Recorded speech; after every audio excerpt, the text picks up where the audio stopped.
Hey folks, it's Rabble Rousing Rich Bergeron. And second, Tom Pageant. Ready to make some predictions for the action this weekend. Yeah, and we got Tony coming on a little bit late tonight. He's at a big deal banquet.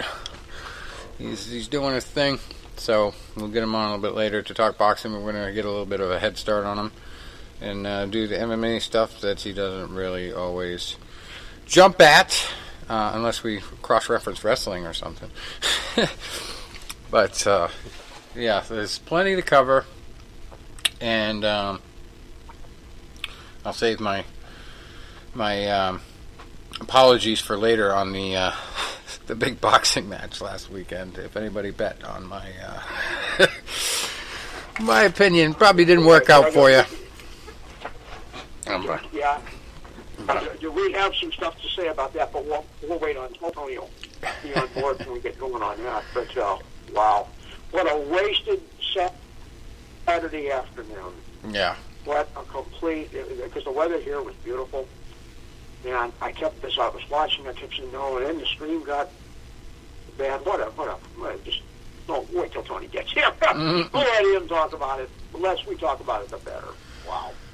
All right, well, let's start with the UFC on ESPN 7 card.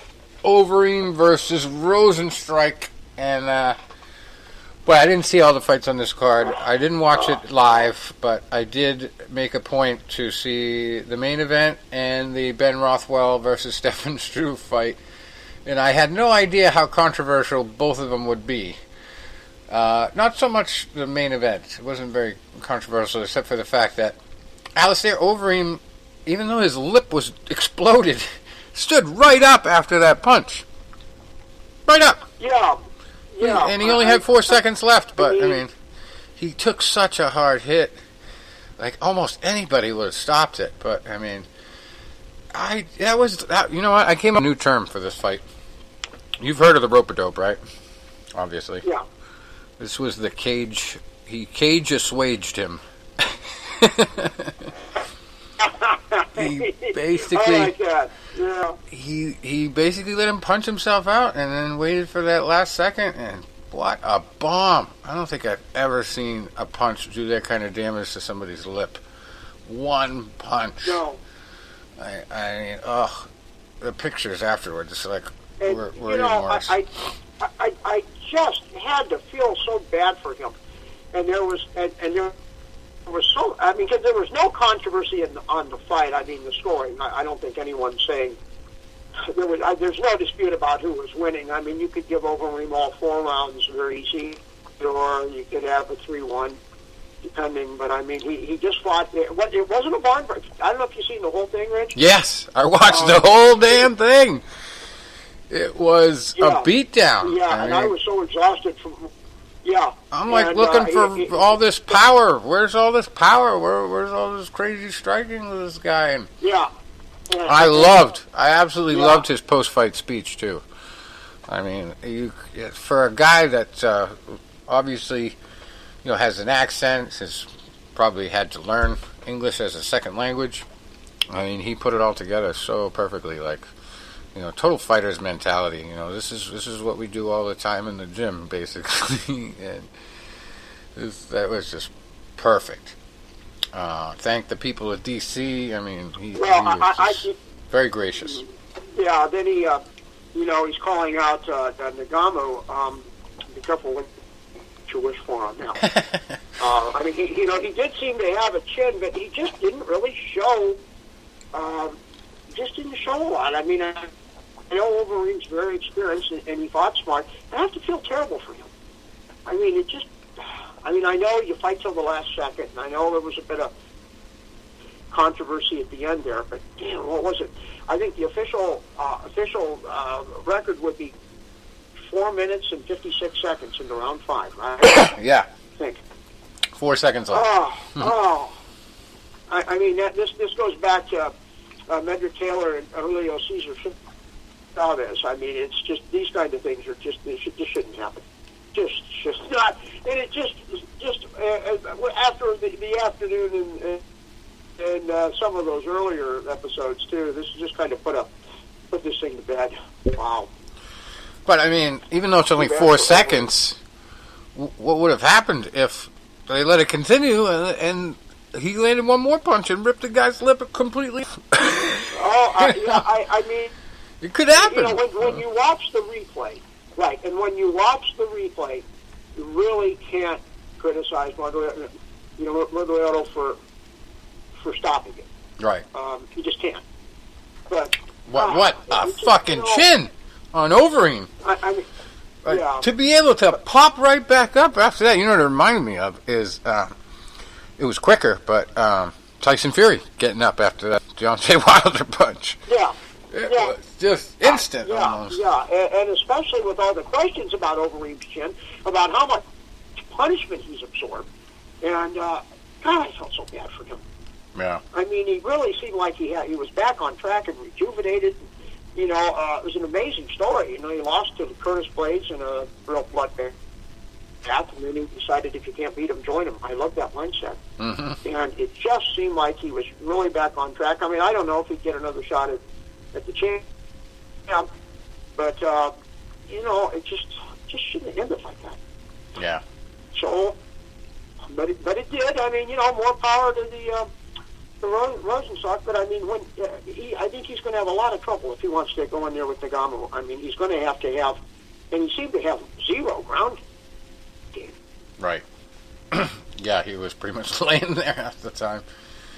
But obviously, he had to defend a lot of, you know, the work that Overeem was doing on the top. Overeem really didn't go for a ton of submission, but you know, he was comfortable just laying on the top and you know, trying to do damage.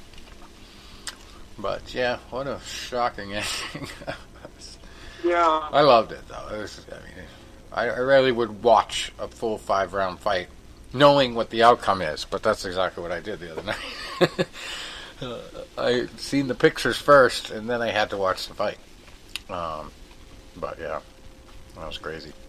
And we had the co-main event was Marina Rodriguez versus Cynthia Villo. That was a majority draw. Nobody wins there. Talk about nobody wins, boy. Ben Rothwell versus Stefan Struve was probably the kind of fight that if you saw it in a movie, you would be like, no, that's not real. It could never happen that way. Yeah. But it did. Ben Rothwell starts off, you know, obviously frustrated with the height and reach of Stefan Struve. But what does he have that might reach the target? He's got some good kicks, but where does he land them all? In the nuts. So, oh my God! And how can you blame the guy? I mean, Stefan Struve is 7 foot whatever, and he's literally head and shoulders above the cage. So I mean, it's pun intended. Yeah, pun intended. Yeah, literally. So I can understand what happened to Ben Rothwell, and then, you know, the big thing about whether he should have been disqualified.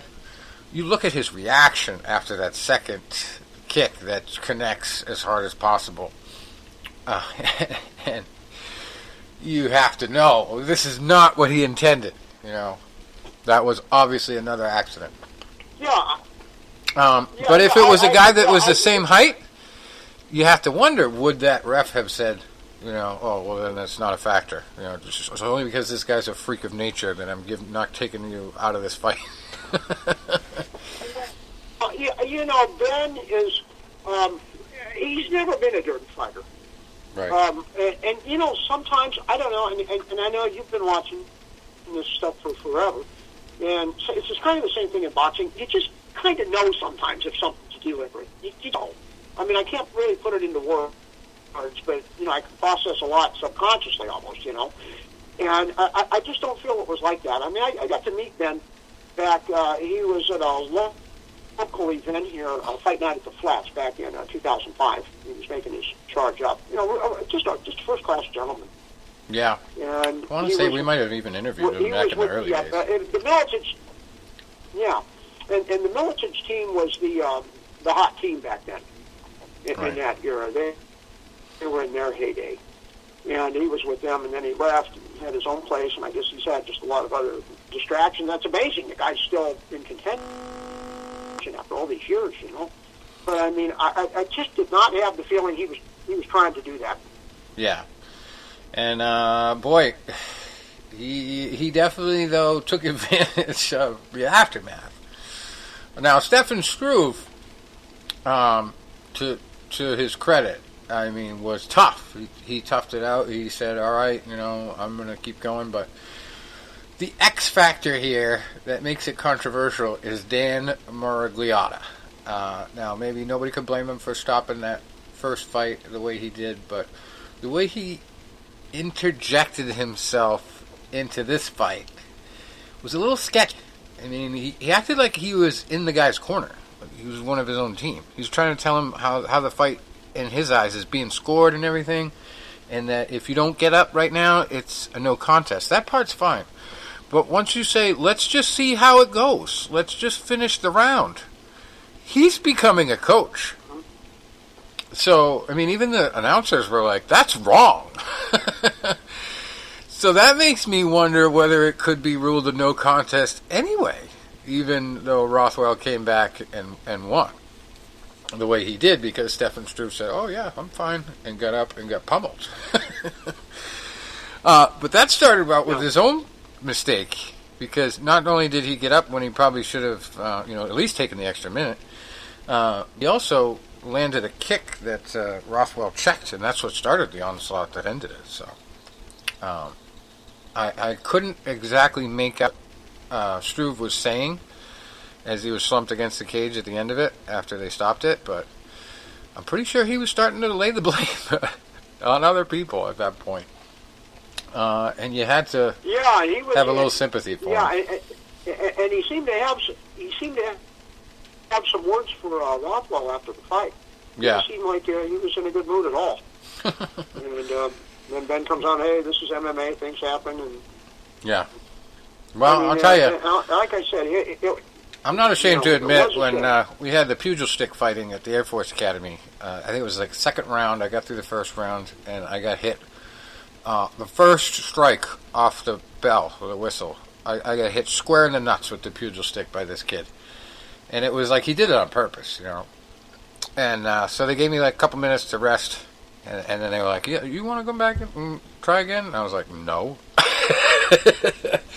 There's nothing more debilitating than getting a straight-on, hard-as-hell shot there. It's just, I mean, even if you have a cup on, I don't think there's much that can protect you if you get hit in the right spot. And he got hit in the right spot twice, and at the full extension of Rothwell's kick both times. So I couldn't believe it. You'll never see a situation like that ever again. Ever. And hopefully we will never see a ref step in and coach like that, because that's exactly what Miragliotta did. And, nobody would have given him shit for it if it turned out Struve won the fight, or if it went the distance even, but he got knocked out about 30 seconds or so after Miragliotta convinced him to kill him. But, yeah. I think I would have just taken the no contest. Well, I mean, really, all you're supposed to say, hey, you've got up to 5 minutes, let me know, and then get out of there. I would have at least taken the Just extra minute, so I'll take the full minute, and then I'll come back. Yeah, it was interesting because Forrest Petch, a former guest of ours, my old training partner, UFC vet, well, he was refereeing a card one night locally, and like he was telling me after we got together afterwards, and he was telling me, he said, it's instinct to want to coach a guy. Right. But you're the referee. You can't do that. Even at the small local show that Forrest was repping at, he said he was just so tempted, it's just almost instinct. I find myself doing that mentally when I'm watching something. The only legal thing a referee can do that could be considered coaching in the middle of the fight is to say, you gotta work, or I'm gonna stop it. That's about the only thing. That's not really coaching. No, it's not. But I mean, some people could say, well, it borders on it, but no. I would totally I would disagree with anyone saying that's coaching. I mean, the ref's just giving you a warning, And, in the early UFC days, if you probably, I don't think you were watching back in the 90s, but what they did in those early ones, really, I've heard about it. Yeah. McCarthy became the ref in UFC 2. Right. UFC 1 had that ref that had to give the 3-minute introduction here to one of the fights. And everybody said, what the hell? What are you running the rules? Don't fight and gouge eyes, go. But McCarthy back then would have to look at the corner. Right. And he would say, watch your fighter, because they had to throw the towel in. Mm-hmm. The referee really couldn't stop it, and then they realized, no, that's not really a good policy. Probably not, yeah. So, that, because you've seen some of those bloodbaths from those early insane, those early days. Yeah. And then that's why I really miss... We'll get I really miss when Spike TV used to own all the footage, because they used to show a lot of those back in the day. Back when I really first got into those early watching ones MMA. were, there's been nothing like it before or since. Yeah. I mean, the skill level now is surpassed it so much, but those early ones just had just a raw energy to them. And even now, like if you go back in time and look at some of those old fights on YouTube, you can kind of feel it, but imagine seeing them as they were happening when we didn't know much about anything back then. Right. But, yeah, the whole...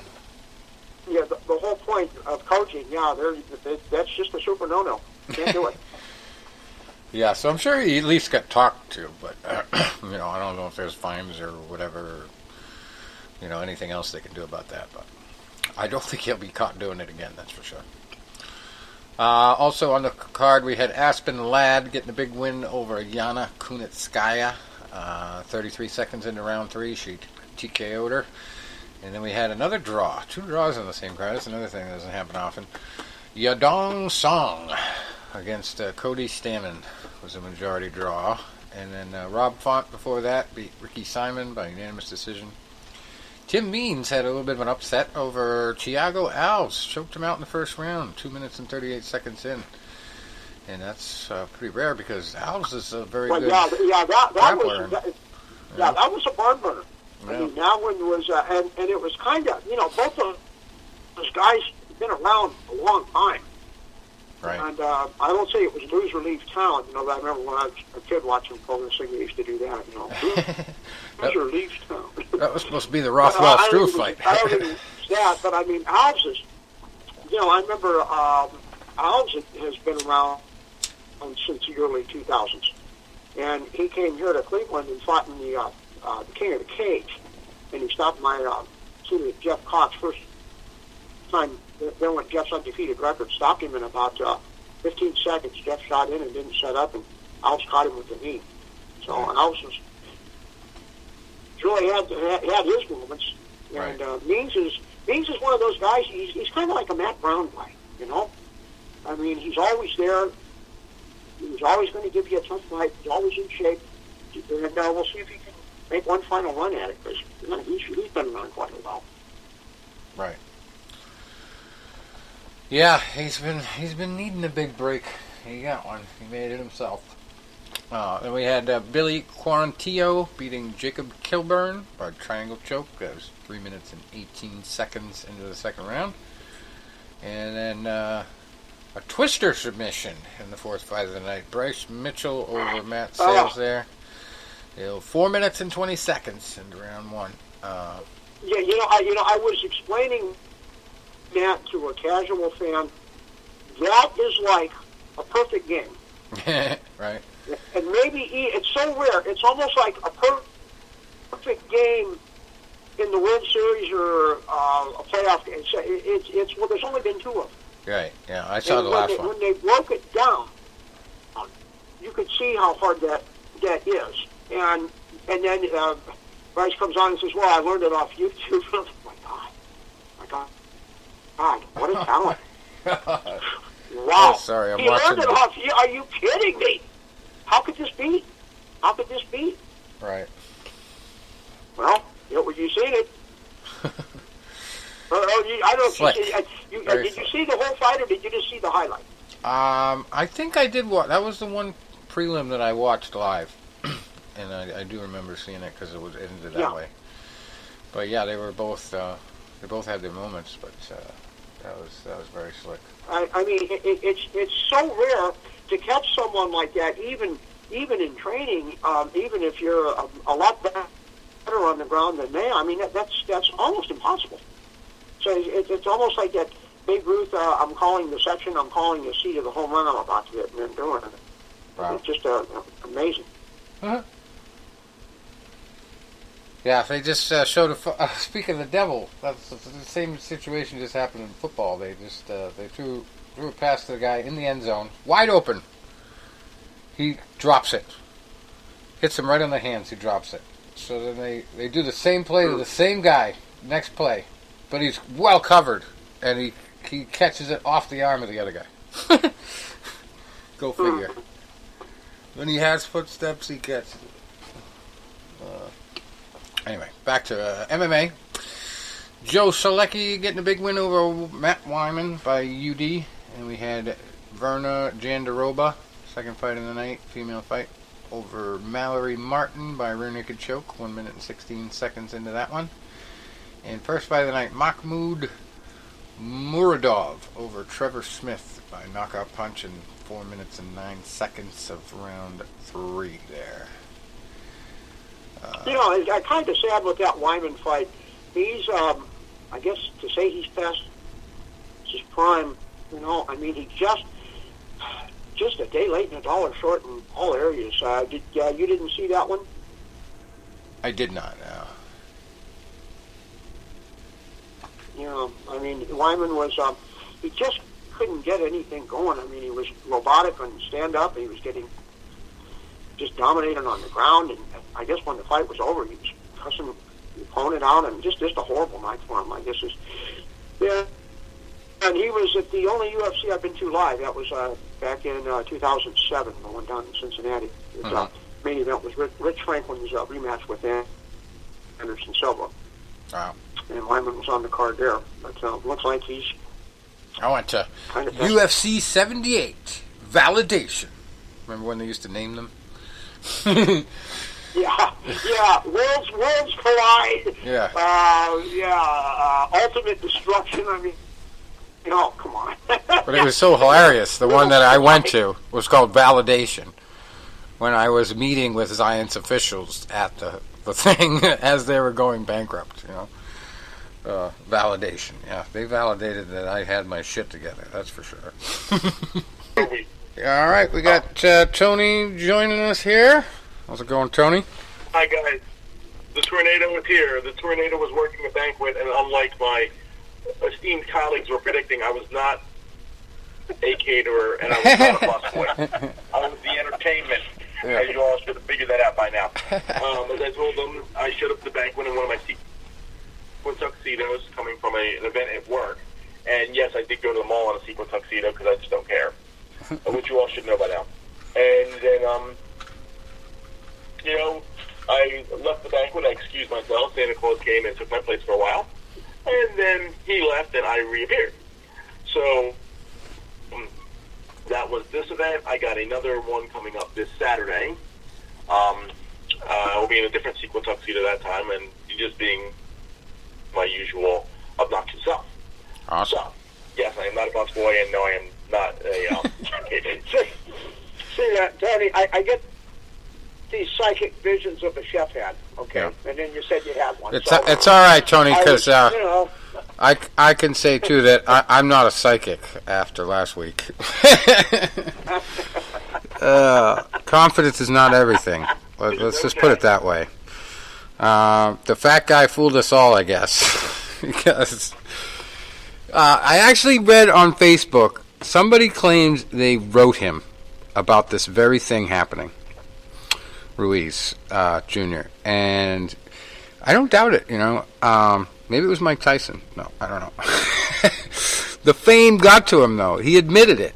Usually guys would not admit that. It kind of was obvious for a lot of people, but, because first it was the weigh-in. And, there was, reports a couple weeks after the fight was signed for the rematch. It hadn't been actually officially venue and everything, but they agreed to the fight. They just hadn't figured out the details. And there was an article, Ruiz in his slimmed down look, and he looked exactly the same in the pictures, but they claimed that he had a new physique. And even he said he was gonna look more like Anthony Joshua this next fight. Well, not so much. Yeah. Well, you know what? It was going into the first fight back in June. Ruiz was, the obvious Snow White underdog. Talented fighter, good fast hands. But the knock on him was, sometimes he would get very lazy in the ring. Very lazy. He had talent, like say, quick hands, good power, very good fundamental skills. He was well schooled, but he would get lazy in the gym. Wouldn't put the road work in. Wouldn't really push himself that extra mile, and it would show during the fight. He had some fights that were just lackadaisical. His loss to Joseph Parker, and then even some other wins. It was just not exhilarating, and it's like this guy is going to be somebody that was could have been. He gets the Rocky Balboa opportunity, when Big Baby failed the drug test, gets that Rocky Balboa opportunity, and unlike Rocky, not only did he end on his feet, he was the one that put the other guy down for the count, and so he gets this, but now instead of the Rocky Balboa opportunity, he looked like it might become more of a Buster Douglas opportunity. Shocked the world, and thank you for reminding me that. Because he did have Buster Douglas syndrome to the T. To the T. I mean, except instead of Evander Holyfield, it was Anthony Joshua, and even those two guys are very similar physique. At the time, Holyfield looked just like Joshua does now. I mean, maybe not as tall, but. So when they had to weigh in, because reports had been breaking, it was like, is Ruiz taking this fight seriously? He just bought himself like this brand new, I don't know if it was a Cadillac or whatever, but it was like, really expensive car, and he was doing all this and doing all that, and he was really, living up his newfound glory. So it's like, okay, maybe this is getting to his head. But then you see, reports now he's, getting ready for this fight, he's going to defend his title, Joshua could be damaged goods, so on and so forth. So then they go to the weigh-in. Now, I didn't see the weigh-in live, but I was at work, and I saw, people texting about it and posting about it, and they were saying, you weigh 283. Oh, my God, that's, almost 20 pounds heavier. Now, going into the first fight, he defended his weight because he was even higher than he was 4 weeks prior when he had just fought. And he defended it saying, I want to bulk up, I wanted the extra weight, because that would help my power. And, okay, it's a good logical explanation, but that's usually what somebody says when they weigh heavier than they want to. Heavyweight, there's no weight limit, so you can say, yeah, I wanted to weigh 268. I didn't want to weigh 250. It was the Snickers sponsorship. That's what did it. No, I'm just kidding. Yeah, I wanted that extra, bulk in there, to really be able to muscle them on the inside and so on and so forth. Well, this one he comes in at 283, and he weighs in with a T-shirt on. So people were saying, "Oh my God, did he try to do the Chris Arreola technique? What Chris Arreola did when he was fighting? I might have been one of the Klitschko's or somebody like that. Where he, being known as always being heavy, came in with weights strapped onto him to make himself heavier. So when he steps on the scale, he says, "Oh my God, he's 283 pounds. He's not in shape." And he's playing into the other guy's head, like, "Oh, he's not in shape. He didn't train for this fight," and maybe give a false sense of security. When in reality, he was in better shape. That's what Chris Arreola did. Didn't help him when he had that last fight, or that fight. We thought it was Ruiz doing the same thing. Then he took his shirt off, and no, that really was 283 pounds, and it was not a well-conditioned 283 either. Right. Well, this fight actually went all the way to the top as far as the WBC, as far as the discussed. The president, Mauricio Suleiman, said he was shocked with the physical appearance of Ruiz. And he lost the WBO, WBA, IBO, and IBF titles in that one. But the WBC guy wanted to chime in. Suleiman said he has seen this happen to other fighters. It's just like we said, Buster Douglas. He said the questions were, what is going to happen? Is it going to be Buster Douglas that knocked out Mike Tyson and then ate everything to get to a fight against Holyfield without any chance of winning? Or is he going to be the champion who gets a knockout and who understands the greatness of the position he is in and can make a legendary career, Suleiman said. This has happened on many occasions. Ruiz, comes in from having many problems in life back in June and conquers glory. With that comes money, fame, temptations. He could never establish a plan of work in the gym. He was taken from city to city, from event to event. The distractions were such that they led him to a scandalous weight, with a clear disadvantage at the time the bell rang. In mobility, in resistance, and Joshua was very intelligent. He used his weapons, such as height, distance, the jab, movement. It was a fight that did not meet the drama that the public expected, but fulfilled a clear demonstration of Joshua's superiority that night. So, that's what the WBC guy says. We also had some other fights, a couple of draws in boxing over the weekend. And we got, obviously, a big Saturday night, a little bit of a big Friday night, too, this weekend. But let's check out Box Rec, get some results. So, in addition to the Ruiz Jr. Joshua fight, we also had Alexander Povetkin and Michael Hunter, who fought to a draw. And I remember talking about that last week, that matchup. But yeah, they fought to a draw. Jamal Charlo was the only boxing match I actually watched highlights of. I didn't even bother to watch highlights of the Andy Ruiz Jr. one. But Jamal, vicious left knockout. Vicious left knockout. Left hook knockout of Dennis Hogan. And Dennis was down earlier in the fight too, but it was a 7th round knockout. We had Chris Eubank Jr. beating Matvey Korobov. Joe Noyne also fought to a draw against Kenichi Ogawa. Must have been a Japanese thing. Emmanuel Navarrete beat Francisco Horta, and Filip Hrgovic beat Eric Molina all last Saturday. And then, if we didn't mention it, we also had Sergio Garcia beating Fawad El Masoudi. So, yeah, I did not get to watch the Ruiz Jr. fight, but from what I heard, Anthony Joshua basically did what he should have done in the first fight.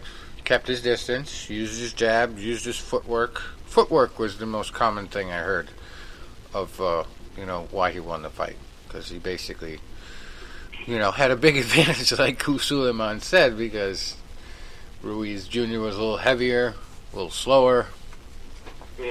And so the big debate now is not how good is Joshua, but how bad was Ruiz because of the weight. And it's kind of sad that Joshua is probably going to take a lot of flack because they're going to say he beat a lesser version of the guy that he faced first. But, he did his job. That's not Joshua's fault. And the fact that Ruiz came on afterwards, I don't know if you guys caught his interview. I heard parts of it where he admitted saying, the fame. The fame was what did it to him. Yeah, I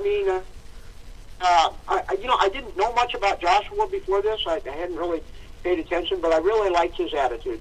Yeah. Now, I still think he's number 3 in the heavyweight rankings in my book. But still, he did what he had to do, and he was very gracious in defeat, and he came back and changed his style. Right. And whereas Andy just was, I just didn't train. Well, what an idiotic thing to say. Yeah. What a horrible thing to say. I mean, it's just, you let your fans down, you insulted your opponent, You insulted the sport, and you insulted yourself. And now he's talking about like he deserves a third fight. Yeah. Well, if I'm Eddie Hearn, Joshua's manager, oh, you want a third fight? Fine. Beat Wilder and then beat Tyson Fury. Then we'll talk about a third fight. Yeah, Really, or just beat 3 people in a row. Then you come back. It doesn't matter who they are. You just got to beat 3 people in a row with no problems and come in at a better weight. I mean, after Roberto Duran quit in the no-loss fight, I thought he was done. He came back from that. So I'm not saying Andy can't recover from one disaster, but really the burden's got to be on him for this. It was just Tony. Did you see the fight? I did not. I was working last Saturday. I worked 7 to 6, and 7 in the morning to 6 at night. Fight was at the car was like 2:45 in the afternoon, and then I had to go play Santa at a party, so I didn't get home until midnight. So I'd already known the result, knew the fight wasn't good, it wasn't entertaining. So I was like, there's really no reason for me to tune in, after I just crawled through a 18-hour day. Mm-hmm. Mm-hmm. Well, Andy was missing by at least a foot, and it's the fight that he needed. He needed to do a Joe Frazier imitation. Right. But to do a Joe Frazier imitation, you don't weigh 283 pounds. You've got to be in shape. Uh-huh. Right. And it was just, an hour of one of the worst hours of my existence. I had an opportunity to watch it, and I was just like, nah. It was one of those fights where after you heard about it, it was like, well, yeah, why should I watch this? But anyway. Well, I watched it live, and that's why I was afraid to just get away. I kept thinking, well, something's got to change here. Something's got to happen. He's got to make his move. His feet were in quicksand. And it was just a complete lack of conditioning. I mean, don't even know what else I can say. Well, but, as you said it best, a minute ago, but the way that, hey, guys can lose fights all the time, and you brought up a great point with the no-loss fight, because that really was damaging to Roberto Duran, but at the same time, Duran also had a reputation, with greatness for a decade leading into that, great fights. The first fight with Leonard was great. He had the great, win over Ken Buchanan, the vicious knockout over Ray Lampkin, just a myriad of just impressive performances at lightweight, so it's like he's easier in a way to forgive, and then he came back, and then he had, the great showing against Hagler, and, then the fight with Davey Moore, and even Iran Barkley, a bunch of really good performances, throughout the remainder of his career, even though that does still, in a way, kind of taint him until this day. Ruiz does not have the body of work prior to this, except for one magical night where he's going to be as easy to forget. Let's just be honest. Good point. Very good point. I hadn't even thought of that. Mm-hmm. I mean, you could say, Buster Douglas. Buster Douglas had that great night against Mike Tyson. Then he does that horrible showing against Holyfield. He comes in out of shape, misses that big uppercut, gets hit with a counter right hand, goes down. He kind of props himself up, and then he lays back down and takes the count. Where a lot of guys are like, he's grabbing his $25 million and just laying on it, just laying on it like he doesn't care to get up. He's quitting on us, and he ended up. How long was he out of the sport for?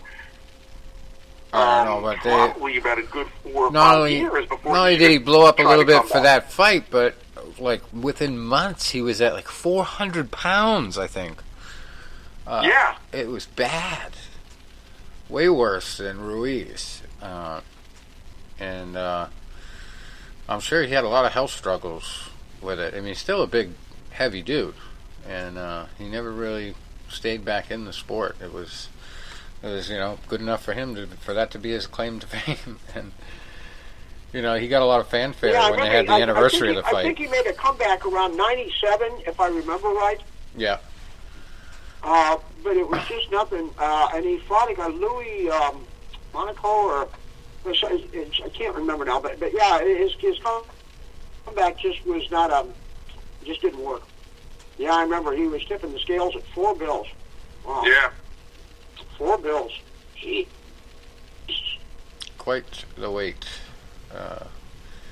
addition there. Anyway, we'll get to the fights coming up this weekend. We got, this is an interesting one. We're going to start off with our Jesus fight of the week because it's for a title.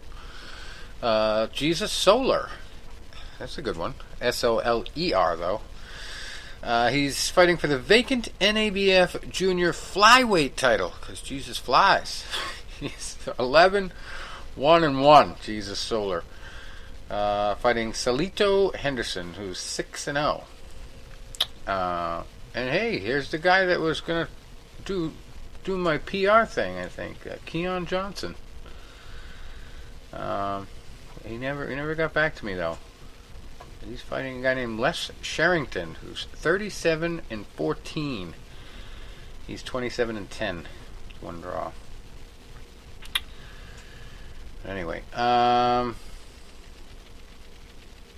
than that, we got a couple other fights. Got an ESPN Plus card. We got a Somebody's O's Gotta Go fight. It's a female fight this week.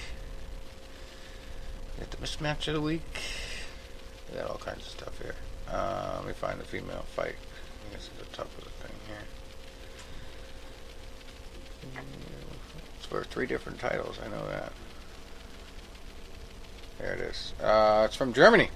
Sarah Borman, 11-0 at light flyweight, fighting Lotta Loikkanen, who is 6-0. For the Global Boxing Union Female World Light Flyweight title, the World Boxing Federation World Female Light Flyweight title, and the Women's International Boxing Federation World Light Flyweight title.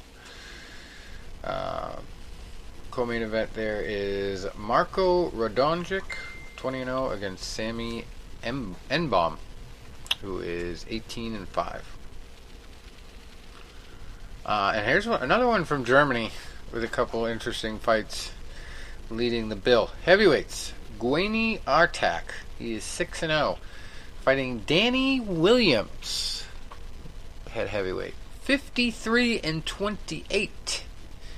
And he's actually won 4 out of his last 6. The Danny Williams? The Danny Williams. He's actually won 4 of his last 6.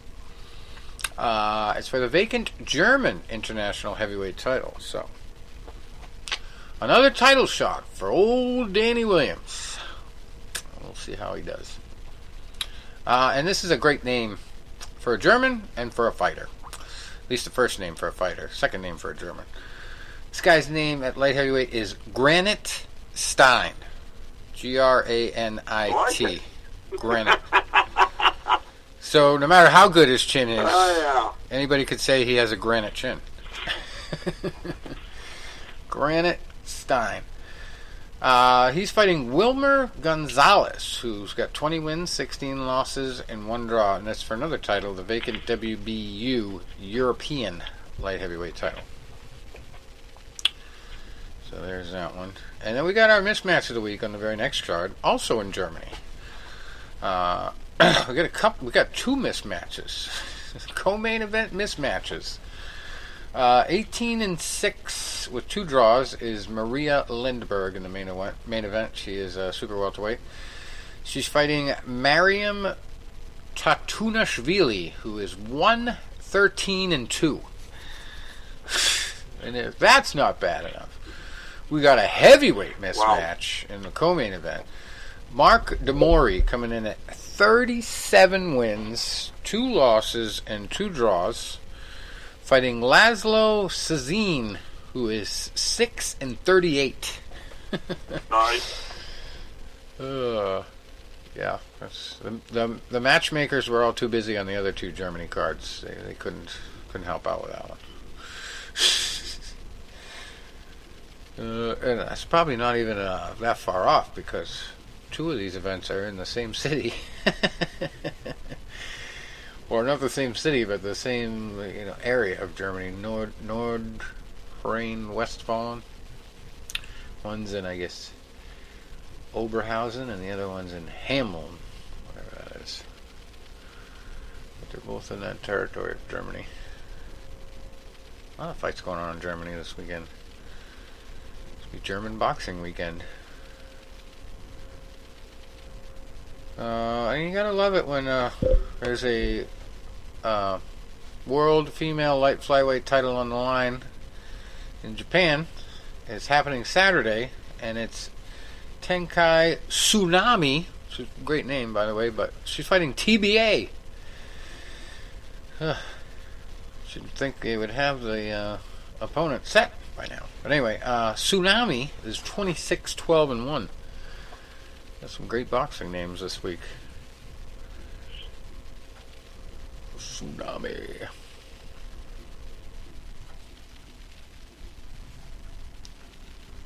Alright, let's get to this ESPN card, I guess.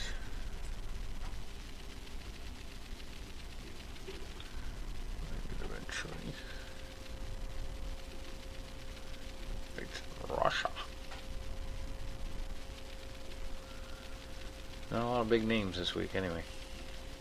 ESPN Plus, the main event is light heavyweights. Bob Agisafe, 19-3 against Hosea Burton, who's 24-1. And this is a United Kingdom card on ESPN Plus. So you're going to see a lot of fighters that are bigger names over there. Stephen Ward, also light heavyweight on the card. He's 12-0, fighting Ricard Zbolotniks, who's 15-5 with one draw. Then you got Andre Sterling, also light heavyweight, 10-1 against Liam Conroy, who's 17-5-1. And another light heavyweight fight for the vacant BBBFC English light heavyweight title. Lawrence Osweke, who is 9-0-1, and Dan Aziz, who is 10-0. So another somebody's always got to go fight for the week here. And you got another light heavyweight fight. Tommy Philbin, 13-0 against Serge Michel, who is 9-1. Yeah, that's really the biggest of the big fights I see here so far. Might find another one.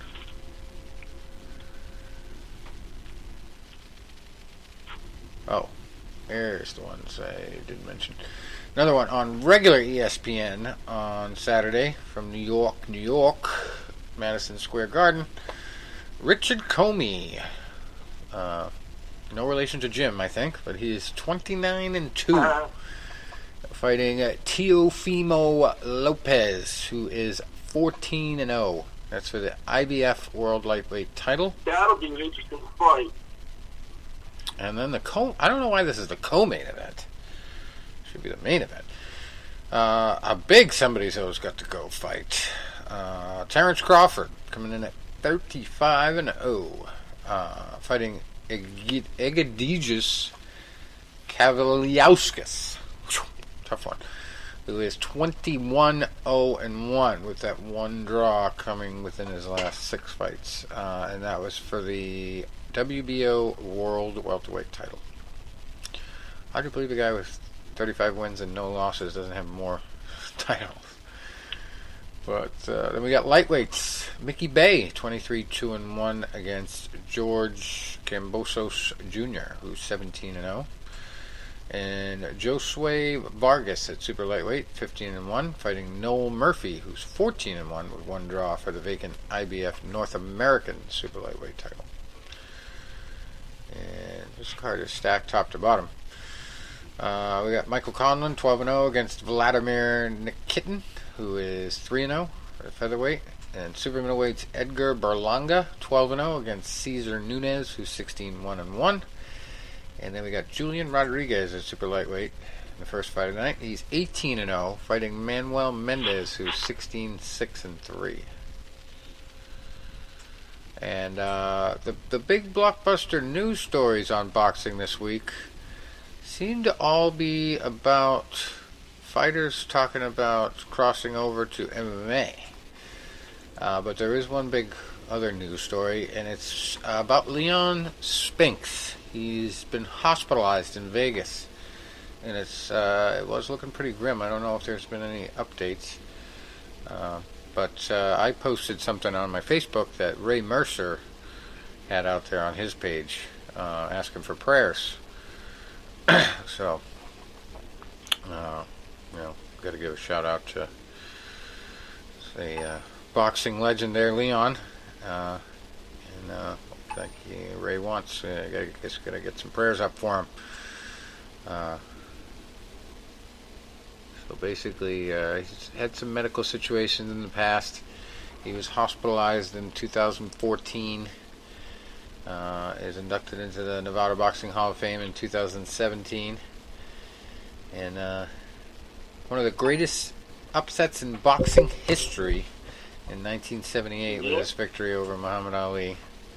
And he's also, many people may not know, a U.S. veteran. Served in the U.S. Marines from 1973 to 1976. But, Leon. Yep. He was colorful.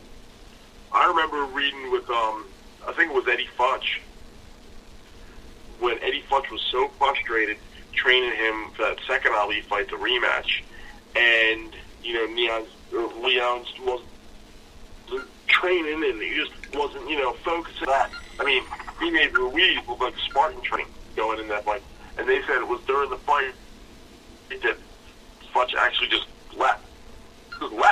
Just walked back to the locker room. He's like, I've had enough of this.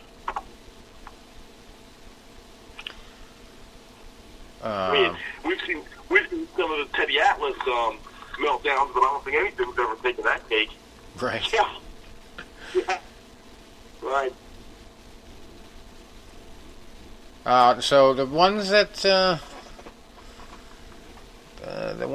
we're talking about with crossovers, Claressa Shields has just recently made comments about going over to MMA, and she would actually be probably part of a bigger trend of female boxers moving over to MMA. We've got Heather Hardy, Anna Juliton, a couple of big examples, big names.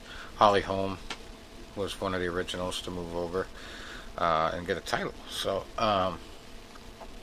it's a lot more of a trend for female boxers to move over to MMA, and a lot of it is about the money and the opportunity, because especially with an organization like Bellator, where they allow you to do both at the same time. Heather Hardy, perfect example. She went and had the second fight with two are both being former guests,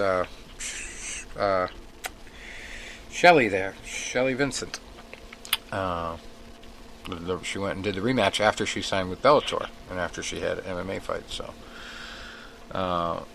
that would be, I think, way more appealing to these boxers, which is going to make it kind of interesting to see how Dana White handles this Zuffa boxing whenever the hell that gets off the ground. We keep hearing about it, but we don't see it.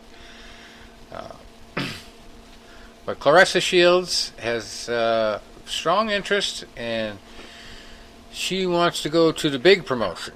So I don't know whether that means she's going to have to end her boxing career, or if they're going to try to suck her into their own brand of boxing.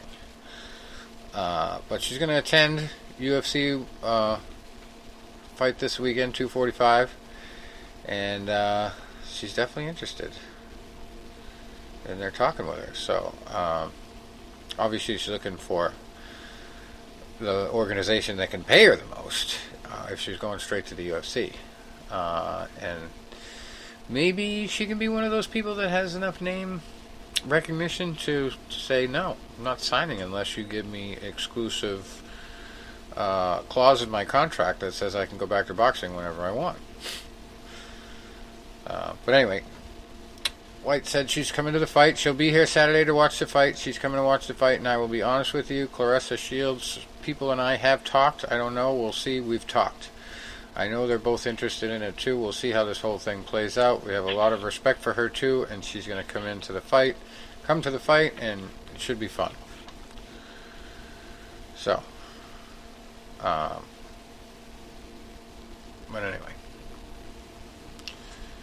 that's it. So Claressa Shields, she's one of them. Guess who the other one is? Well, there's two of them. But we know Tyson Fury has expressed interest. Dana White says he is really interested. Really is. It says he really is interested. I should say. But as I've often said, the heavyweight division in the UFC and in MMA is really ripe for a world-class boxer to come in and wreck house, really.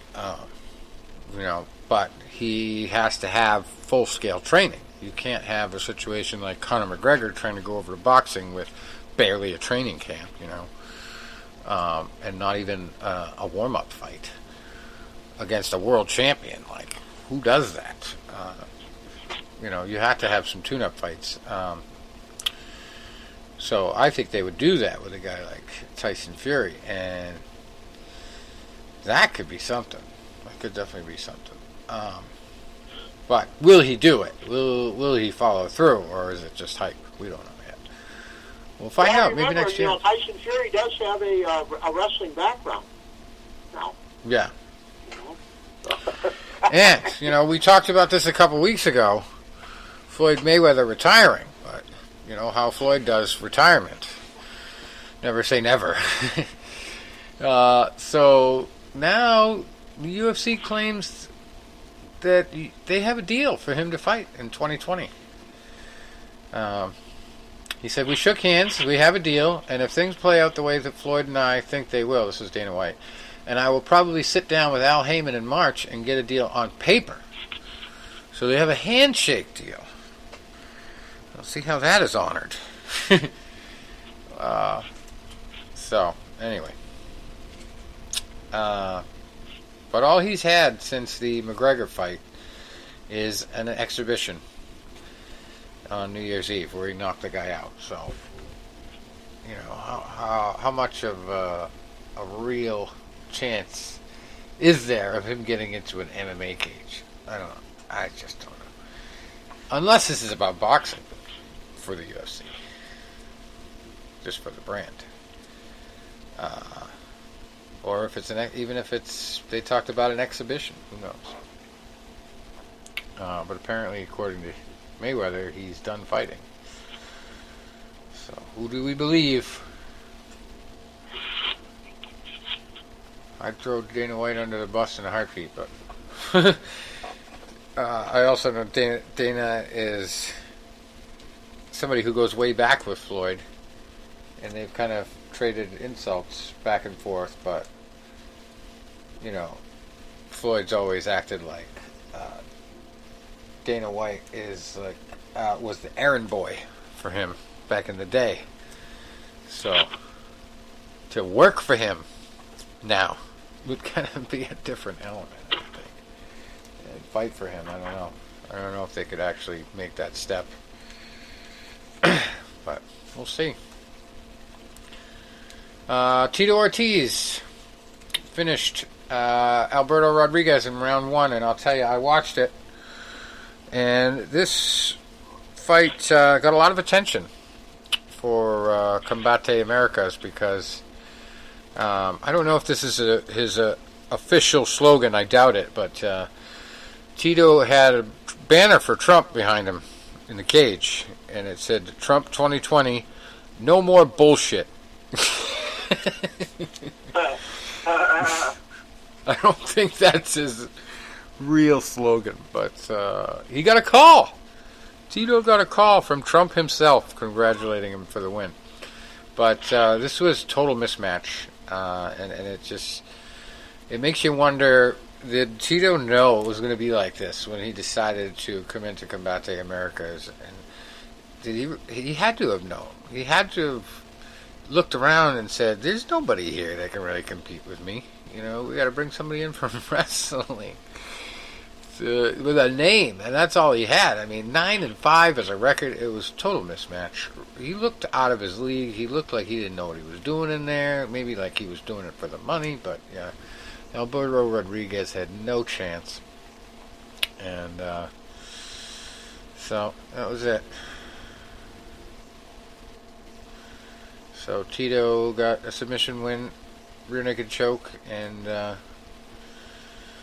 won the old guy fight. 44 years old. Rodriguez is 42, so it's just One of those things.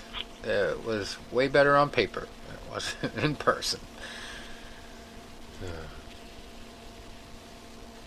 Anyway. So Dana has a deal there. Alright, so UFC 245. We got Kamaru Usman in the main event against Colby Covington. Usman 15-1, Covington 15-1. So talk about a good match on paper. But then you go off paper and you look into the rivalry going on here. Oh my God. Near riots at times. Security had to be called in one incident in their early part of the rivalry. There was some vicious name calling, and Colby Covington is already fired up in a character, but you add a rivalry and serious hatred in the mix, and this is going to be a barn burner. And Usman is a very disciplined fighter. He's very methodical. He's very technical. Whereas Colby Covington usually just dominates and just smears the cage with fighters. And he doesn't necessarily have to do it technically. He can just mow you down. So it's going to be a styles make fights thing. It's going to be, perfect matchup on paper, and it's going to be rivalry in effect. So it's just one of those ones that you really can't miss. Rich, here's my take on it. Usman is really not an emotional guy. Right. But I think Covington's genuinely got him pissed off now. Oh, yeah. I mean, he came out for the stare down, had his shirt off, and I think with Covington, so much of this is an act, and I think Covington's got to him now. Right. And you guys both know that sometimes sometimes the emotion can work in your favor initially, but if he charges out there and just decides he's going to just tear Covington's head off. I mean, from Usman's viewpoint, he has to wait. He has to shut Covington up, because if Covington wins, he'll never shut up. Exactly. And Colby Covington, and I don't know how he is dangerous to the UFC because of his mouth. Usman is very soft-spoken. He's very humble. Perfect model of what you want a champion to be in the organization, But then you get Colby Covington, hates Dana White, absolutely hates him. He's so controversial that they've refused to give him opportunities because he's refused fights, and then so they've retaliated against him because of his methods of negotiation, I guess you could call it. But he's like Tito, he's got the support of the president, and the president loves the guy, and he loves the president. So. Yeah, and in fact, I was watching either the countdown or in one of these embeddeds, but after the Lawler fight,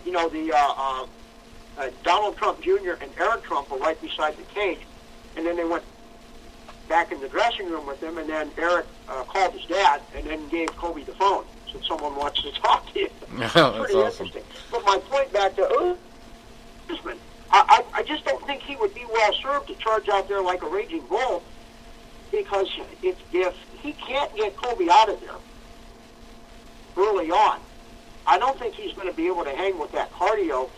Tony, to use a Joe Frazier, again, I'm on a Joe Frazier kick tonight, but the way Joe Frazier fought, he would just throw a million punches around, and he's just going to keep coming at you. He's not going to tire out. And the only way to beat him is like the way like Ali or Foreman could do it. But I mean, it's this is going to be a tough assignment. And the thing with Usman, if he can't get him out of there after the first couple rounds, and if he really tries, if he just comes out like, damn you, I'm going to just crush you, son of a bitch. And if he doesn't do it, we'll see where his cardio's at. Right. Because I think that the longer it goes, the more it's going to be in Colby's favor. Yeah, it's not really a toss-up to me. I think it's Colby is that good, and he's that confident. And I know I fucked up when I talked about confidence last week, but this is a different kind of confidence, and he always comes in shape. Yeah. The only thing Right. that Usman has an it- advantage in, I think, is if he can get it to go 5 rounds, because then he can use all his little tricks to soften him up. But he has to get Colby tired to do that, because in his last fight, Well, that's pretty much how he yeah, won. I don't think that's never happened. Right. Yeah, that's my point.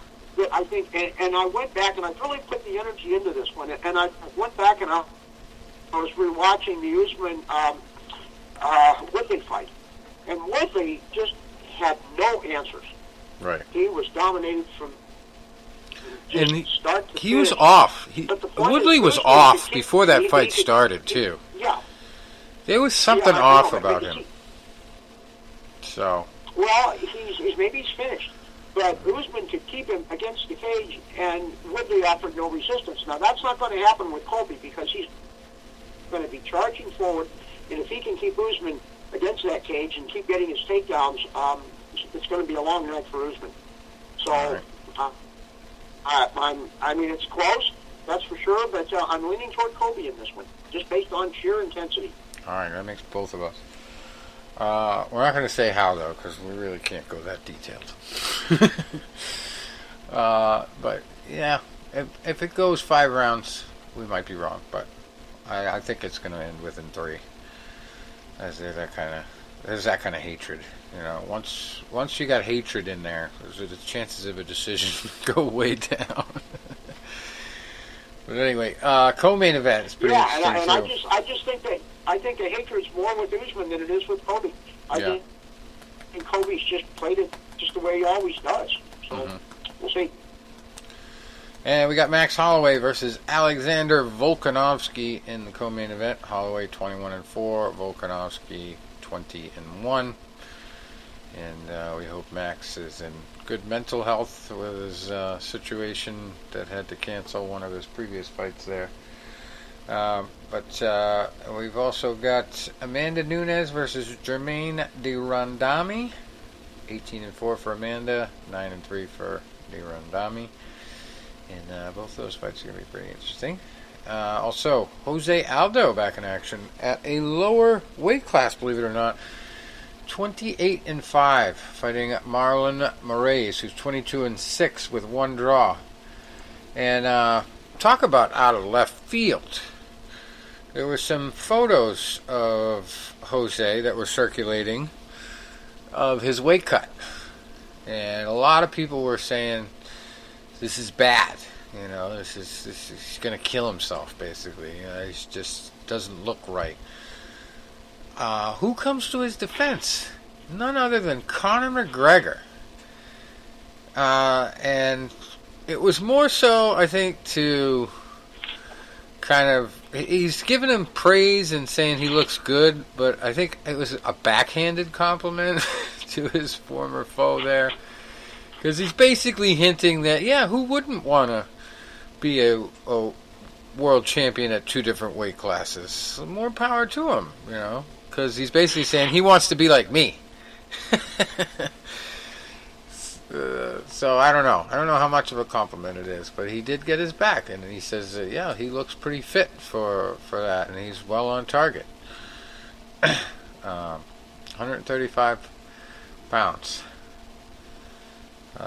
So we'll see.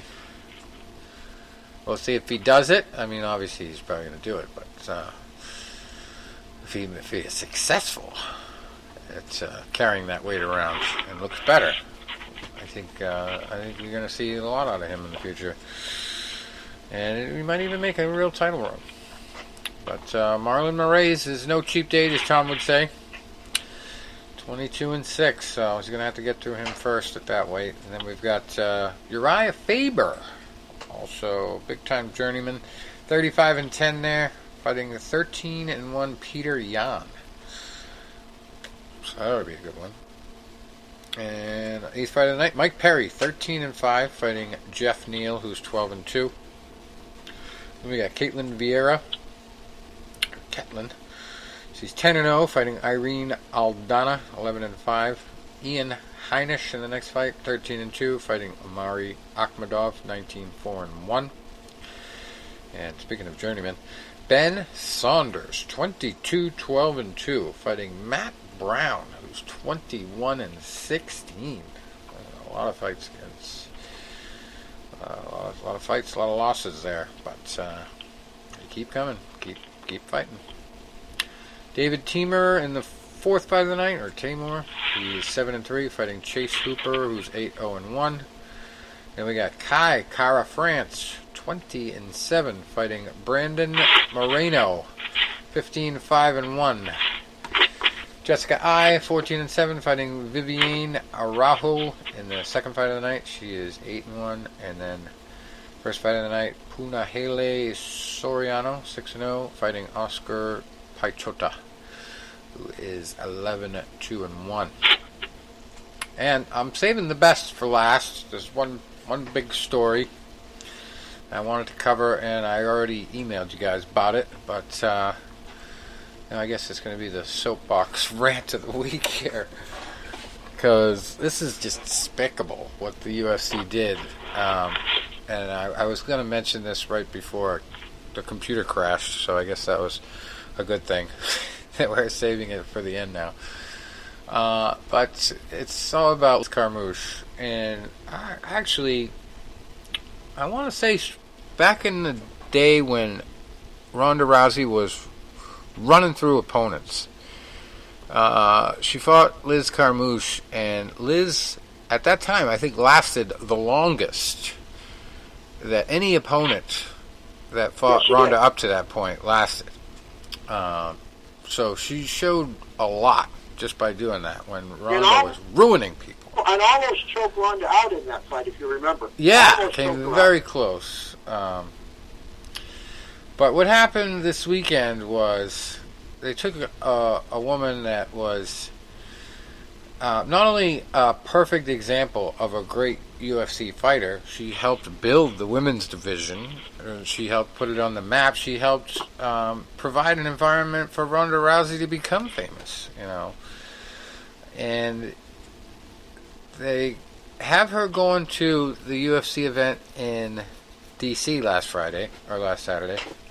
Well, she was there on Friday, though, to help promote the event. So they have her come out for the press tour and all the stuff going on with the fight in D.C., but she's also doing rounds with military things because she's a veteran.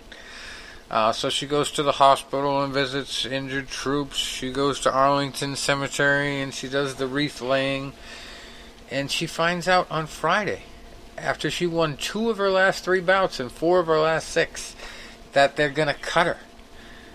And she just did all this promotional work for free. They didn't give her a dime. And she finds out from second-hand sources that they're letting her go. And the reason they give her is because they want to build the division. And the only person in the division that she hasn't beaten is the champion. So they don't see her beating the champion, and they want other girls to get a chance. And she keeps beating them. So she's too good for her own good. I've never heard that excuse. And I don't know how it can fly in court, How do they... I mean, I know they can really fire you for anything because you're an independent contractor, but, geez, I would think there has to be a lawsuit in there if she really wanted to sue. At least some kind of labor complaint like the other girl did who got fired because she spoke out against the UFC. But here's a girl who's doing everything she's supposed to. And, being that ideal model athlete who not only fulfills her obligations when it's fight time and when it's paycheck time, but when she has to pay out of her own pocket to do it for the company she obviously loved, and then to have them do this to her. I mean, and she still obviously really cares about the company because she wasn't even really too critical. I mean, she says, I took time off from work to be here at my own pocket expense. It's a little bit sad, she says. I'd be saying it's a lot sad. She says, then, too, that it would have been done that way. I'm here with the UFC, and you could have actually spoken to me firsthand, especially during the holiday season. I have a 4-year-old at home, my wife is at home, and I'd love to be spending it with them, especially saving up as much money to spoil them for Christmas. To take a week off from that definitely sucks, and it's kind of a setback. And to be done this way is definitely not a great taste. So she said the reason that they gave us is that they're really trying to build up the division, and every female that they brought into the 125-pound division, I've been able to beat them, she said. So it's not really giving them the opportunity to build up the division the way they've wanted to. So for the best well-being of the division, they had to cut me to give me an opportunity to go elsewhere and get the fights I need. I mean, pathetic. So, yeah, that was what I call a lowbrow corporate greed, shady move. And it's really alienating one of your biggest cheerleaders. Why would you do that? And then she also later told MMA Junkie, I'm a little bit pained. They brought me out here and had me doing a lot of media obligations. I went to Arlington Cemetery and was part of the wreath ceremony. They brought me out as a veteran, as a fighter. Then today they had me going to the hospital and talking to different people in different wards, only to find out that I'd been released earlier. The news just finally trickled down to me. So, I mean, this is already an organization that has restrictive contracts. They have you sign up so that you can only promote their sponsors. You have to get paid for wearing their uniform. And it's all dependent on popularity and seniority, how much you get paid, name recognition, and you know, a lot of these fighters have to keep a day job to get by. And in this case, the day job probably paid for her to make the flight out to D.C. to do all this stuff. And you know, for them to actually ask her to promote the UFC as a veteran, they want to take advantage of her status as a veteran and show that they care about veterans. To just have her do this and then fire her immediately after, what does that say about how you feel about veterans? You know, you're going to abandon them. So yeah, very unclassy, very uncalled for, and just a horrible way to treat somebody that's trying to do something good for you. And then to have no reason on top of that, no valid reason to get rid of her. Just you keep beating people. What the fuck? Isn't that what she's supposed to do? It's just baffling. But that's my soapbox rant of the week, and we should definitely add a second installment to the Open FU series for this one, because I'm sure a lot of people familiar with the site know that I put out an Open FU to Dana White a couple years ago, I think now, about the Holly Holm situation, where she said that, Holly Holm took the fight with Miesha Tate, and Dana White came out immediately afterwards with his 20/20 hindsight and said, well, she shouldn't have taken the fight. Her manager is stupid. I don't know why he decided that she should take that fight. When, first of all, it's her choice whether or not to take the fight. She doesn't have to listen to her manager or not. You know, and second of all, it's, you know, what fighters do. They take tough fights. You should never criticize somebody for taking a fight and losing when they put it all out there. You know, yeah, maybe if she went out and wasn't prepared and was dealing with a lot of family issues and she took the fight anyway, somebody could say, yeah, you shouldn't have taken that fight. You weren't in the right position to take it. But when there's nothing wrong with you, you're perfectly, you know, fine physically, mentally, and you're going into another fight against another tough opponent. I mean, what is the problem there with taking that fight? Why should she have not taken that fight? Only because she lost. That's what Dana White thought. Because she lost, she shouldn't have taken it. Because he did not like Miesha Tate, and Miesha Tate still, I don't think, likes him.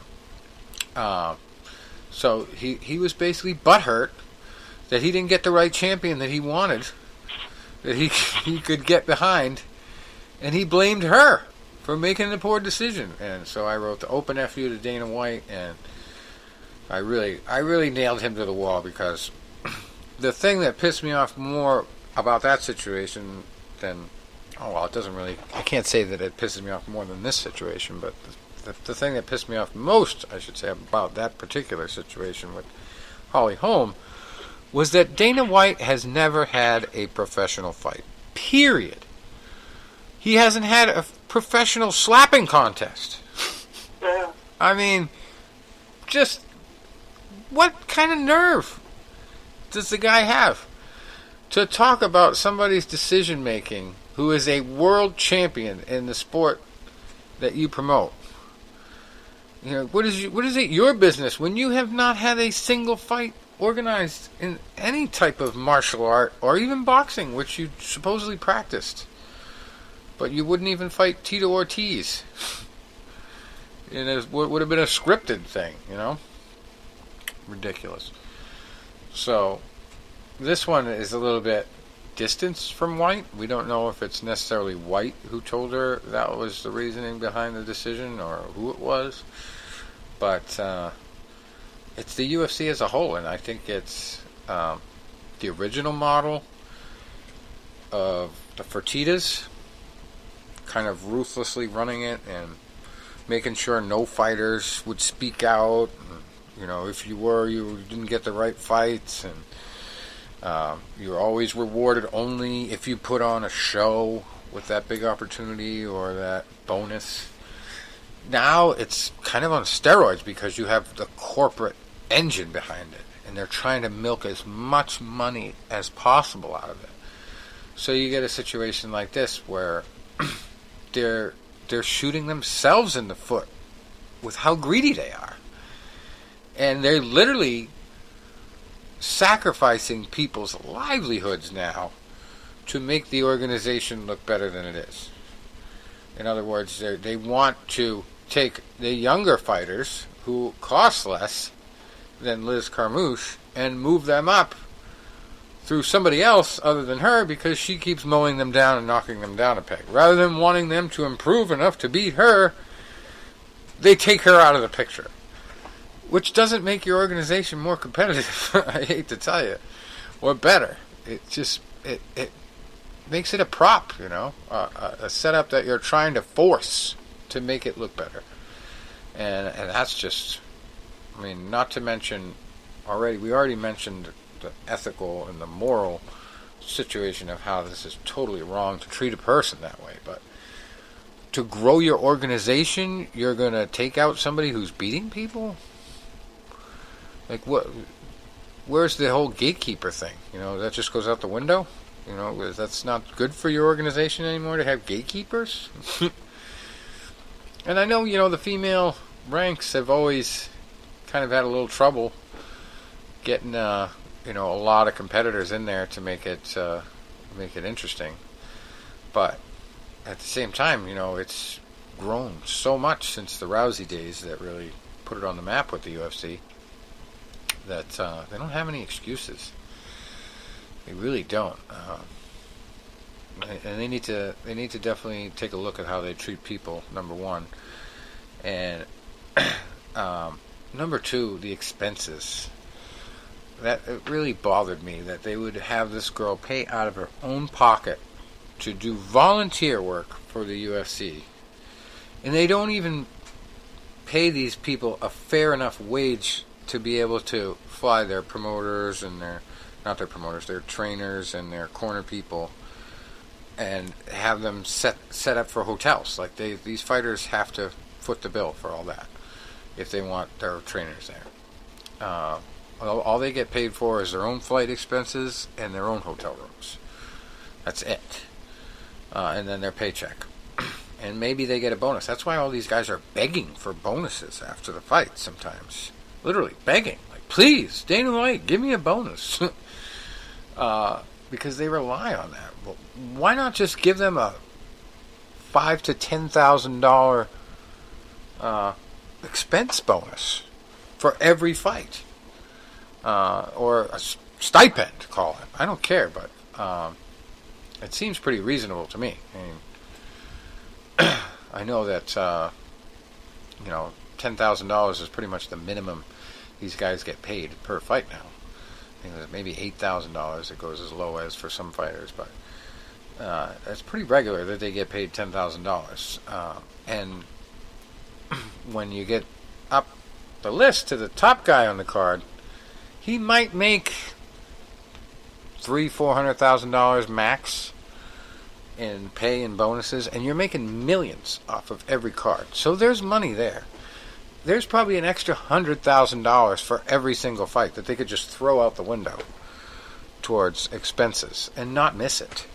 But they won't do it because they want to squeeze every fucking penny out of it that they possibly can, and they're running it like a corporation. And it's more than that, because you have people that their livelihoods on the line. They have families. They have they have gyms and training facilities that they have to support in many ways, because they're the ones that pay those people. The UFC doesn't pay them. So, unless they go on The Ultimate Fighter, of course. Then their coaches get paid. But yeah, it's just a sad situation when something like this happens, and it's kind of upsetting to me that there's not more people that are up in arms about it. Especially the female fighters in the UFC. I can understand why they wouldn't want to stick their neck out and say something, but that's the kind of thing that if there was a union in place, there would be some major union action to combat that kind of a attitude.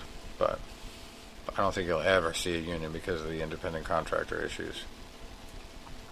But yet again, it makes me wonder, how the hell is Dana White ever going to start a boxing organization within Zuffa if they have situations like this still going on, and they haven't figured out how to treat people to the point where they have a girl volunteering her time to help them out, and then to have to find out through either media or totally secondhand sources, maybe a friend of hers let her know or something, but to have them not even call her up and say, hey, we're really sorry, I know we had you do a lot of stuff for us this weekend, but we had to get rid of you. Like, they couldn't even do that. So that's pretty sad. But anyway, that's all we have this week, I guess, unless you guys have anything to add or you want to pipe in on that. I think I've kind of overdone it, but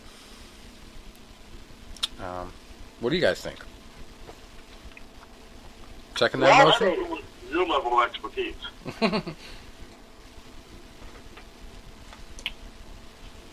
But yeah, it's obviously not good. Not a good look. Not a good look. So I hope that I can get some time over the weekend to really put that piece together. But look for that. An open FU to the whole effing UFC, I'm going to call it. But I shouldn't really say the whole UFC. Maybe the whole UFC brass, something like that. Because I don't have anything against fighters. It's the management. It's really the management. And, when you have a publicly traded company they're trying to create too, it's really bad.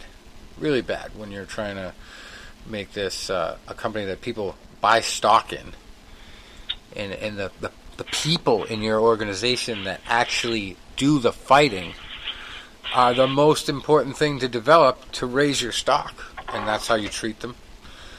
It's just not good all around. So that's all she wrote. Until next week, thanks for stopping by. And all right. Great show. All right, guys. Enjoy the fights. All right, see you later.